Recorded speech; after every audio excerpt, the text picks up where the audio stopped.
Jadi ada beberapa perintah atau notasi dalam struktur pengulangan, yaitu ada perintah for, ada 5 ya, perintah for, perintah do while, dan perintah while, continue and break. Lalu ada juga perintah go to. Nah, jadi di sini harus dihafal ya. Nanti kemungkinan akan masuk ujian apa aja perintah dan notasi dalam struktur pengulangan. Nah, ini harus paham. Nanti ujian itu masuk. Ada beberapa teori-teori dari pertemuan 2 sampai 6, 7, teori-teorinya diingat-ingat lah. Jadi nanti di ujian bisa dijawab. Jadi kalau misalnya sebelum ujian, bisa lihat video-video saya, review aja, nonton 4. Karena soal yang saya berikan itu kemungkinan dari video yang saya buat. Jadi nggak beda jauh lah dari mana soalnya. Lalu ini ada beberapa contoh mengenai perintah dalam perulangan, yaitu kita perintah for, yaitu hanya untuk menghasilkan pengulangan sejumlah kali tanpa penggunaan kondisi apapun. Jadi di sini ada pun bentuk umum pernyataan for, yaitu seperti ini. For, nilai awal, nilai akhir, keadaan, aksi. Di sini keterangannya nilai awal mempunyai arti sebagai inisialisasi, nilai akhir mempunyai arti sebagai terminasi atau kondisi untuk keluar dari looping. Lalu keadaan mempunyai dua pengertian, ya, menaik ascending atau menurun descending.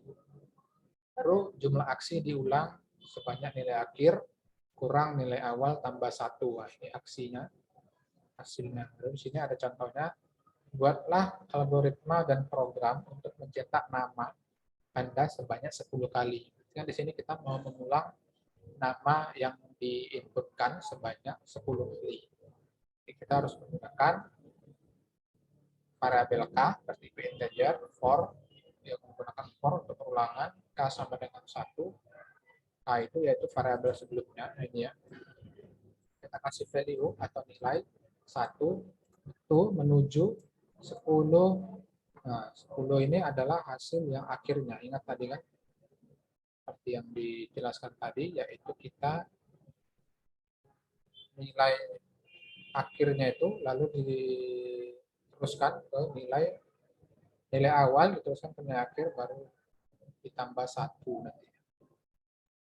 Baru cetak nama Anda. Maka seperti ini kodenya. Diulang menggunakan, ingat ya, jumlah aksi diulang sebanyak nilai tambah 1. Ini dia prosesnya. Lalu akan menuju ke dalam hasil code nama Anda. Maka di sini akan membuat hasil nama Anda berulang sebanyak 10 kali. Lalu selanjutnya ini latihannya. Adalah program cetak deret 1, berarti tinggal merubah nilainya menjadi 1 sampai 10. Di sini buatlah program untuk mencetak deret genap 10 suku. Nah, berarti nilainya yang genap yaitu 2, 4, 6, 8. Ini deret ya.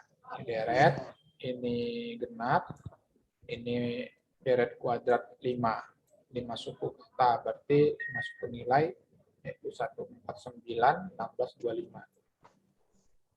Jadi tinggal kita mengikuti langkahnya seperti ini, menggunakan for juga. Jadi nanti silakan dikerjakan lihatnya. Kan contohnya seperti ini aja. Tinggal kalian mengubah nilainya saja. Lalu perintah do while, yaitu seperti yang sudah saya jelaskan juga sebenarnya mengenai do while ya. Do while. Lalu di sini setiap pengulangan dikerjakan maka kondisi akan dicek. Jika masih benar, proses loop dilakukan lagi, dan jika masih salah, maka proses loop berhenti dan berlanjut pada perintah selanjutnya. Oke, ini ada kasus. Yang pertama kita akan menuju ke nilai awal perhitungan sama dengan 0. Lakukan pengulangan cetak tanggal lahir. Ini adalah algoritmanya ya, langkah-langkahnya. Ingat, Ini adalah algoritma dari permasalahannya yang ada. Jadi di sini kita ada 5 langkah yang akan kita gunakan ke dalam program. Di sini kita cetak tanggal lahir, nilai perhitungan bertambah 1, ulangi langkah sampai nilai perhitungan kurang dari 10. Maka kita akan buat ke dalam sintaks kodenya. Di sini kita tentukan nilai awal perhitungan, yaitu adalah 0. Lakukan pengulangan. Di sini ada do code, ini adalah pengulangannya. Cetak tanggal lahir. Ini kasus 2 ya, mencet tanggal lahir. Program menggunakan 2. Jadi tinggal ngetik aja tanggal lahirnya di sini. Kita akan berulang sebanyak 10 kali. Ini tinggal diganti tanggal lahir. Lalu latihan kedua yaitu kerjakan latihan 1 di atas dengan menggunakan 2, tapi deret tersebut menurun. Lalu kita akan berlanjut ke dalam while.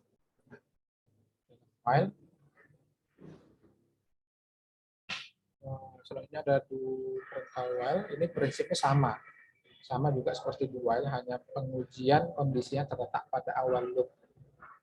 Pernyataan dapat berupa pernyataan tunggal atau beberapa pernyataan yang dibatasi dengan tanda buka kurawal dan tutup kurawal. Jadi pernyataan itu akan dijalankan jika kondisinya masih benar. Nah, seperti ini. Buatlah algoritma dan pemrograman mencetak deret berikut ini. Nah, seperti inilah kodenya. Nilai integer A10 while A lebih besar 0. Maka akan dimulai hasilnya dari 10, lalu mengulang nilai yang masih kondisinya benar, maka akan dikurang ya. Dikurang 1 namanya. Kurang-kurangnya adalah kurang dari nilai 10 tersebut. Kurang 1, berarti 9, 8, 7, 6, 5, 4, 3, 2, 1. Selanjutnya adalah perintah continue and break, yaitu kita untuk menghentikan suatu pengulangan. Itu kita biasa gunakan pernyataan break. Di mana pernyataan break ini pada pernyataan for, do, while, dan while do bisa menggunakan pernyataan break. Jadi kalau misalnya kita menggunakan for, do, while ini bisa menggunakan break. Ini kita lihat contohnya. Sini terdapat integer x sama dengan 10, baru while x lebih besar sama dengan 10, 0. Lalu integer x sama dengan 0, while x lebih besar sama dengan 0, x plus plus, berarti ditambahkan nilai 0 tersebut. Code x, if jika x lebih besar 100, maka berhenti. Dapat kita lihat. Bila dilihat sekilas, looping di atas seperti tidak akan pernah berakhir, karena x selalu ditambah 1. Ini nilainya x tersebut selalu ditambahkan 1 sampai nilai tersebut pembatasannya 100. Nah, namun bila dijalankan setelah x lebih besar daripada 100, pengulangan akan berhenti. Nah, berarti nilai yang diulang 0 sampai 99. Hal ini dikarenakan adanya pernyataan break. Break itu artinya berhenti. Pernyataan continue adalah bentuk pernyataan khusus lain yang digunakan pada pengulangan. Nah, pernyataan ini biasa digunakan untuk mengembalikan aliran program ke pengujian kondisi pengulangan. Yaitu pernyataan di bawah ini biasanya continue akan diabaikan. Nah, berikut ini adalah contoh dari perintah continue. Nah, kita bisa buat integer i sama dengan 0, for i sama dengan 0, i lebih kecil sama dengan 50, maka i plus plus. If jika i persen 3 tidak sama dengan 0, continue, code i. Program di atas akan menghasilkan sebuah bilangan kelipatan 3 yang kurang dari nilai 50. Mengapa? Karena pada saat nilai pencacah pengulangan tidak habis dibagi 3, program akan memanggil pernyataan continue, berlanjut. Maka akibatnya code I kosong, tidak dilaksanakan. Ketika nilai sudah selesai batasannya sampai 50, maka nilai hasilnya adalah tidak dilaksanakan, berhenti. Lalu selanjutnya adalah kasus keempat, yaitu kita ada menampilkan bilangan 0 sampai 6. Ketika proses pencetakan bilangan pada 4, bilangan 4 ini akan dilewati dan dilanjutkan dengan bilangan 5. Dan pada bilangan 6, program akan berhenti. Sehingga hasil akhir adalah 0, 1, 2, 3, 5, 6. Maka kita dapat lihat algoritmanya seperti ini. Tentukan nilai awal, batas akhir, dan pertambahan nilai. Lakukan pengulangan sesuai dengan langkah-langkahnya. Jika dalam pengulangan bilangan bernilai dengan 4, maka pengulangan berhenti dan lanjutkan ke bilangan selanjutnya. Lalu cetak bilangan. Jika dalam pengulangan bernilai 6, maka pengulangan dihentikan. Dapat kita lihat sesuai dengan sudut kodenya. I sama dengan 0, I lebih kecil dari 10. Jika I sama dengan 4, continue. Nilainya itu kan 0, 1, 2, 3, 5, 6 ya kan. Jika I nilainya terdapat ketika perulangan keempat, kita berlanjut ke dalam bilangan yang kelima. Jika I terdapat sama dengan nilainya itu 6, maka berhenti. Maka ada batasannya. 4 itu maka tidak akan ada. Jadi akan berlanjut ke dalam bilangan 5 dan 6. Lalu kita ke dalam perintah goto. Sini dapat kita lihat, goto ini digunakan untuk mengalihkan proses menuju ke suatu tabel tertentu. Nanti di sini ada kasus, buatlah algoritma untuk menampilkan tulisan C++ sangat mudah sekali sebanyak 10 kali. Di sini kita akan buat algoritma yang terlebih dahulu, yaitu kita menentukan nilai awal pencetakan sama dengan 1. Lalu tentukan nama label di mana kondisi untuk pencetakan tulisan dikenakan. Cetak tulisan, lakukan pengujian. Jika nilai awal pencetakan kurang dari 10, ulangi langkah ketiga. Jika nilai pencetakan lebih dari 10, proses pencetakan dihentikan dan program akan selesai. Jadi buat algoritma itu harus seperti ini. Proses-prosesnya itu harus dijelaskan. Lalu beginilah hasil program yang sudah nanti akan kalian kerjakan. Di sini kita lihat integer yang sama dengan 1, cetak. Count C++ sangat mudah. If jika n++ lebih kecil dari 10, go to cetak. Oke, hasilnya seperti ini. Lihat ini sampai 10 nanti ya. Oke, seperti itu hasilnya. Nanti latihan ini akan saya berikan kepada mahasiswa.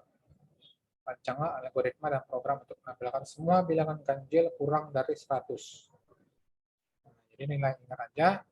Contoh-contoh di atas ikuti bagaimana. Tinggal menggunakan logikanya saja, logika nilai. Bagaimana pembuatan for, while, dan do while. Lalu tuliskan program untuk menampilkan pola-pola bintang. Nah, ini sama ya, kalau tadi kan nilai kita buat, kalau ini kan hanya sebagai bintang. N sama dengan 4. Lalu di sini ada buatlah algoritma dan program untuk menentukan vokal dan konsonan dari kalimat yang diinputkan. Nah, jadi di sini kita mau menentukan vokal dan konsonan yang ada. Jadi selanjutnya adalah buatlah program untuk mencari bilangan terbesar dari 5 buah bilangan yang diinputkan. Bilangan terbesar dari 5 buah bilangan. Misalnya kita mau buat nilai terbesar dari 5 buah itu, maksudnya kita ada nilai 10, 20, 30, 40, 50. Jadi kita menginputkan terbesar berapa. Gitu. Buatlah algoritma dan program untuk menentukan sisa hasil bagi pembagian antara bilangan yang dimasukkan dengan nilai bilangan pembagi. Apabila sisa baginya 0, maka dicetak tidak ada. Dan kalau ada sisa baginya, maka sisa bagi tersebut ditampilkan. Oke, ini gampang ya, hanya pembagian-pembagian. Bisa gunakan operator. Tuliskan program untuk menambah pola-pola bintang seperti berikut. Nah, ini tinggal menambahkan ya. Tambah 2, sama dengan 6, 2, 3, sama dengan 6, 1, 2, 3, 4, 5, 10. Oke, jadi seperti itu ya penjelasan saya mengenai teori struktur dari perulangan dasar, looping, dan repetition. Jadi itu adalah modul yang lengkapnya, bisa dicoba-coba, bisa dikembangkan lagi, bisa ditambahkan, dan latihannya dikerjakan. Lalu kita akan menuju ke array. Jadi array ini adalah struktur dalam C++ juga ya. Jadi di sini dapat kita lihat ada array. yang digunakan untuk pembuatan variabel, ditujukan untuk suatu indeks yang membedakan variabel yang satu dengan variabel lainnya. Jadi dia membedakan variabel, contohnya variabel array, namanya itu variabel array. Jadi kita langsung ke dalam jenis-jenisnya, yaitu kita ada jenis array berdimensi 1. Ini maksudnya adalah yang mendeklarasikan variabel array itu adalah indeks yang menunjukkan jumlah maksimum data yang disediakan tergantung jumlah maksimum data yang digunakan, ukuran istilahnya. Dia bentuk umumnya seperti ini. Kita lihat contohnya, elemen array. 1, 2, 3, 4, 5, 6. Array nilai akhir. Subscript atau indeks array pada jumlah selalu dimulai dari 0. Jadi nilai 1 ini kalau kita buat array-nya adalah nilainya 0. Kalau memanggil yang 1, array 1 berarti hasil nilainya adalah 2. Bagaimana pembuatan array berdimensi 1? Yaitu kita biasa menggunakan memberikan nilai awal terhadap suatu variabel. Kita harus berikan, tentukan dulu jumlah elemennya dan kita buat array nilai array-nya. Jadi seperti ini. Char hari 7, 10 sama dengan Minggu, Senin, Selasa, Rabu, Kamis, Sabtu. Count nama-nama hari, count panggil hari 0.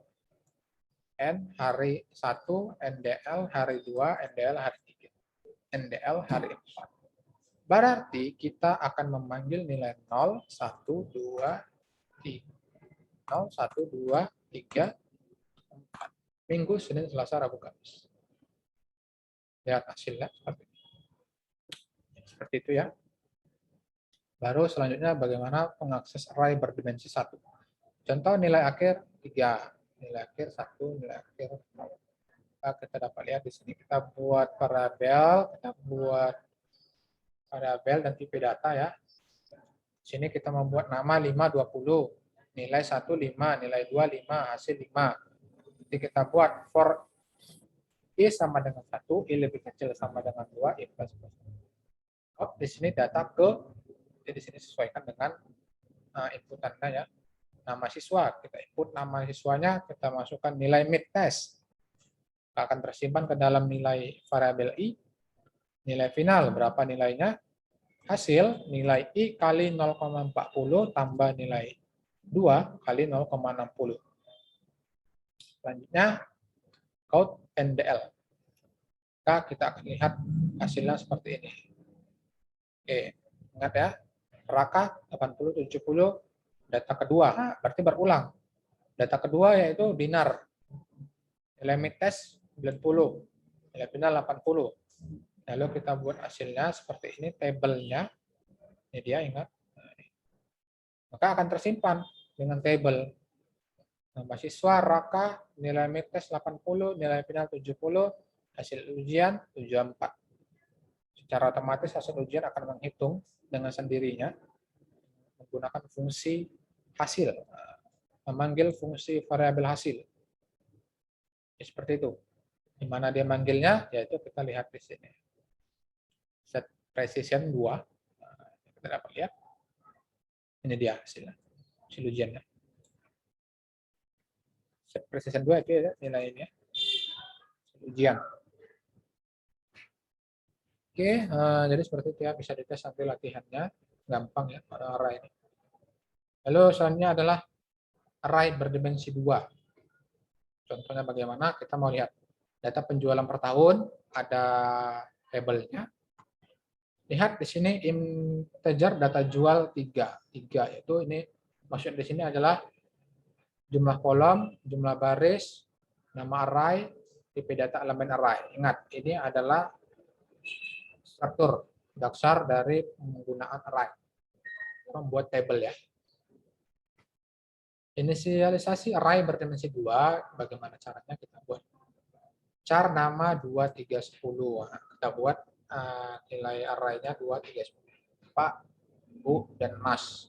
Andi, Budi, Charlie. clear screen. Baru kita buat nama 0 and nama 1 0. Maka kita memanggil 0 Pak Andi. Di sini kita tambahkan, berarti 0 itu sama dengan 0, 1, 2. Ingat, 0, 1, 2. Lihat, di sini 0 sama dengan Pak. Andi itu adalah 1. Oh, 0 juga. 0, 0, 1, 2. Seperti itu. Tinggal memanggil array-nya. Lalu kita lihat bagaimana yang ketiga adalah mengakses array berdimensi 2. Array berdimensi 2 dapat kita lihat menggunakan subscript atau indeksnya seperti ini. Di sini kita mau membuat penjualan per tahunnya, seperti ini ya. Ini hasilnya seperti ini. Bagaimana cara pembuatannya? Kita menggunakan perulangan for juga. Di sini perulangan for untuk menambahkan nilai lebih dari 1 kali. Oke. Kita dapat lihat. Di sini kita buat DP data. Lalu di sini ada array, DP data array. Di sini ada elemen array, jumlah dan kolomnya. Ini perulangan data ke 1 IJ. Ingat, dia memanggil I dan J. Berarti kita di sini lihat ada I-nya sama dengan 1, baru I tersebut diulang, lebih kecil sama dengan 3, maka berlanjut. Masukkan jumlah penjualan, lalu panggil array data jual IJ-nya. Kita buat data penjualan per tahun. Kita lihat di sini buat tabel. Di sini hasilnya. Lalu kita lihat hasilnya seperti ini. Untuk inputan data yang kita buat. Kalau dia 1, kita akan otomatis ke dalam. 1, 100, data ke 1, kolom kedua. Data ke 1, kolom ketiga. Inilah dia hasilnya. Ini 1 kolom ya. Baris dan kolom. Nah, lalu ke dalam selanjutnya, kita ada namanya sorting dalam C++ atau selection sort. Di sini kita gunakan fungsi selection sort untuk menggunakan teknik pengurutan. Ya. Pengurutan itu memulai nilai awal dari akhir atau nilai akhir dari ke awal. Nilai yang paling besar ke nilai yang paling kecil atau nilai yang paling kecil ke dalam nilai yang paling besar. Itu namanya pengurutan. Prinsip kerjanya seperti ini ya. Pengecekan dimulai data kesatuan. Pengecekan dimulai dari data ke 1, lalu bilangan indeks terkecil dari data bilangan tersebut. Lalu kita membuat tukar bilangan dengan indeks terkecil tersebut dengan bilangan pertama. Lalu langkah kedua dan 3, bilangan berikutnya ditambahkan dan dilanjutkan ke dalam urutan yang optimal. Jadi seperti ini contoh kasusnya. Dapat kita lihat hasilnya langsung, ini banyak juga. Ya, ini nanti kalian lihat hasilnya langsung diketikkan ke dalam GW-nya. Jadi ikuti kodenya ini, kerjakan, dan buat laporannya. Ini hasilnya belum ada kan? Ini lihat hasilnya bagaimana. Lalu ada juga bubble sort. Kodenya seperti ini. Ada insertion sort, sama. Ini hanya pengurutan, semua pengurutan. Membeda jenis saja. Lalu kita lanjut ke dalam tugas. Tugas. Coba nanti dikerjakan. Bagi yang sanggup mengerjakannya itu berarti mantap. Jadi dia belajarnya itu bisa dari mana saja. Ya, jadi saya sudah kasih ilmu dasar, dia bisa ambil ilmu tersebut untuk dikembangkan, lalu dia bisa buat tugas ini. Sama fungsi-fungsinya, cuman bedanya mungkin di pembuatan logika kita. Logika kita kalau misalnya kita buat program, jangan kita samakan kode yang sudah saya ajarkan dengan kode yang mau dibuat tugas. Nah, jadi kita harus belajar untuk lebih mengasah logika dalam program. pengenalan variabel harus ditingkatkan. Lalu array ya, ini menggunakan array. Jadi seperti ini ya. Bisa dicoba nanti pembuatannya. Kalau siap, saya kasih nilai plus lah kalau siap. Ada yang siap juga sini.